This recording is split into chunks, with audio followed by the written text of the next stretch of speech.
ভাই আপনি এখানে কত প্রকারের ভর্তা দিয়ে পিঠে বিক্রি করেন?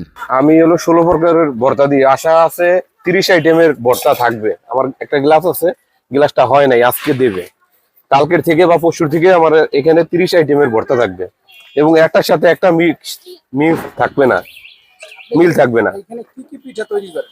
এখানে হলো ভাপা পিঠা, চিতই পিঠা, ডিম পিঠা, তারপর সাদা কুলি আছে, তারপর কুসুম কুলি আছে, চিতই পিঠা আছে, আরো অন্য অন্য আইটেম যদি বলে বানাই দেওয়া যাবে এখানে।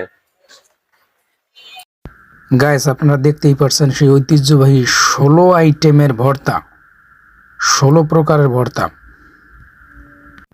আপনাদের জিভে জল আসলে কিন্তু জিরো ওয়ে আজিজ দায়ী নয়, আগেই বলে রাখলাম। চালের গুড়ির সাথে আমি মিশাই মিষ্টি